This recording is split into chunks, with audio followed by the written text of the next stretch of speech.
আজকে আমি তোমাদের সামনে পুঁই ডাঁটার চচ্চড়ি নিয়ে এসেছি। এটা আমি চিংড়ি মাছ দিয়ে করেছি। আগে আমার চ্যানেলে সবজি দিয়ে পুঁই ডাঁটার চচ্চড়ি করা আছে, তোমরা চাইলে ওই রেসিপিটা দেখে নিতে পারো।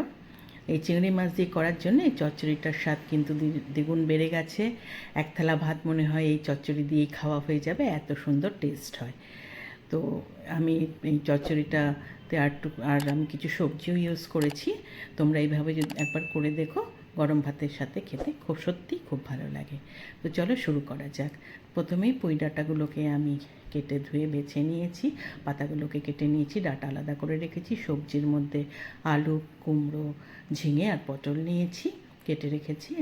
আর এদিকে চিংড়ি মাছ কিছু একটু বড় সাইজের ছিল, আমি কিছু হাফ করে নিয়েছি। নিয়ে ভালো করে পরিষ্কার করে ধুয়ে বেছে আমি নুন হলুদ মাখিয়ে রেখেছি। প্রথমেই চিংড়ি মাছগুলো আমি ভেজে নেব। কড়াইতে আমি সর্ষের তেল দিয়েছি 1 চামচ, দিয়ে তেলটা গরম হলে চিংড়ি মাছগুলো দিয়ে দিলাম। দিয়ে একটু নাড়াচাড়া করে যে ভাজা হয়ে যাবে, কারণ চিংড়ি মাছ খুব অল্পতেই ভাজা হয়ে যায়, তুলে নিলাম। নিয়ে ওই তেলের মধ্যে আমি আর একটা ছোটো চামচের 1 চামচ তেল দিয়ে দিলাম।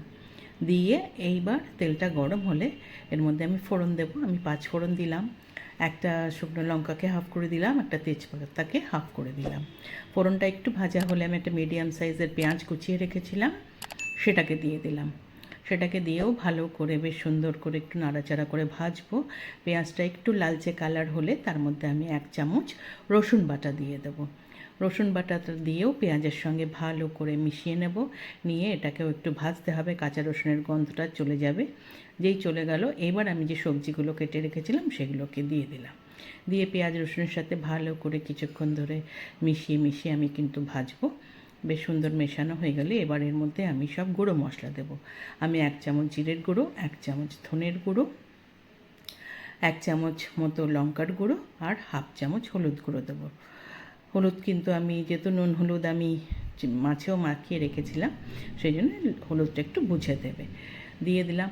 দিয়ে সমস্ত কিছু একটু আবার মিশিয়ে নিচ্ছি। নিয়ে এর মধ্যে আমি 1 চামচের থেকে কমই নুন দিলাম, কারণ মাছে নুন দেওয়া আছে, আর 1 চামচ চিনি দিলাম। দিয়ে সামান্য একটু জল দিয়ে মশলাগুলোকে আমি সুন্দর করে সবজির সাথে মিশিয়ে আমি একটু কষাবো। এইভাবে সব মিশিয়ে নিয়ে এবার আমি ঢাকা দিয়ে 2-3 মিনিট কিন্তু আমি কষিয়ে নেব। তাহলে কী হবে, সবজিগুলো অনেক নরম হয়ে যাবে। তো ঢাকা দিয়ে দেখো আমি রেখেছি। এবার আমি ঢাকা খুলেছি, আমার বেশ কষানো হয়ে গেছে মশলাগুলো। এর মধ্যে আমি আগে ডাঁটাগুলো দিয়ে দিলাম, পুঁই ডাঁটাগুলো দিয়ে পুঁই ডাঁটাগুলো একটু মিশিয়ে নিচ্ছি। মিশিয়ে নিয়ে আমি কিন্তু এর মধ্যে পাতাগুলো এবার দিয়ে দেবো। পাতাগুলো দিয়েও সেগুলোকেও আমি সুন্দর করে মিশিয়ে নিলাম। মিশিয়ে নিয়ে এইবার আমি কিন্তু ঢাকা দিয়ে আবার 2-3 মিনিট হতে দেবো, তাহলে বেশ অনেকটা মজে যাবে শাকটা। তো দেখো মজে অনেকটা জল বেরিয়ে গেছে। এবার আমি একটুখানি নাড়িয়ে চাড়িয়ে নিলাম। নিয়ে এবার যে চিংড়ি মাছগুলো ভেজে রেখেছিলাম সেইগুলো আমি ওপর থেকে দিয়ে দিলাম। দিয়ে এবার সামান্য আরেকটু জল আমি দিয়ে দেবো। দিয়ে সেদ্ধ হতে হবে যেহেতু সব কিছু, আমি দিয়ে ঢাকা দিয়ে দিলাম। ঢাকা দিয়ে আমি বেশ 5-7 মিনিট হতে দেব। 5-7 মিনিট পরে খুলে আমি একটু নাড়িয়ে নিয়ে আমি ওপর থেকে 3-4টে কাঁচা লঙ্কা দিয়ে দেবো। 3-4টে কাঁচা লঙ্কা দিলে বেশ ঝালটাও সুন্দর, বেশ কাঁচা লঙ্কার গন্ধটাও যাতে আসে, তাই আবার আমি ঢাকা দিয়ে 2 মিনিট রেখে দেব। ঢাকা দিয়ে দিলাম। 2 মিনিট পরে এবার আমি ঢাকা খুলেছি। জলটা অনেক বেশ মরে গেছে দেখো। এবার সুন্দর গামাখা হয়ে গেছে। মোটামুটি আমার চিংড়ি মাছ দিয়ে কিন্তু পুঁই শাকের চচ্চড়ি একদম রেডি হয়ে গেছে। আমি আর একবার করে সুন্দর করে মিশিয়ে নিলাম। নিয়ে এইবার আমি গ্যাস বন্ধ করে দিয়ে ঢাকা দিয়ে স্ট্যান্ডিং টাইমে রেখে দিলাম 5 মিনিট। 5 মিনিট পরে খুলেছি। আমার পুঁই ডাঁটার চচ্চড়ি চিংড়ি মাছ দিয়ে একদম রেডি টু সার্ভ। আমি একটা সার্ভিং বলে সার্ভ করে দিয়েছি। গরম ভাতের সাথে আমি এটা সার্ভ করব। তোমরাও করে এভাবে খেয়ে দেখো, অপূর্ব সুন্দর টেস্ট হয় এবং এই দিয়েই মনে হয় যেন পুরো ভাতটা খেয়ে নিই। রান্নাটা যদি তোমাদের ভালো লেগে থাকে একটা লাইক করো, কমেন্ট করো, শেয়ার করো। যারা এখনও আমার চ্যানেলটা সাবস্ক্রাইব করোনি প্লিজ সাবস্ক্রাইব করে দিও।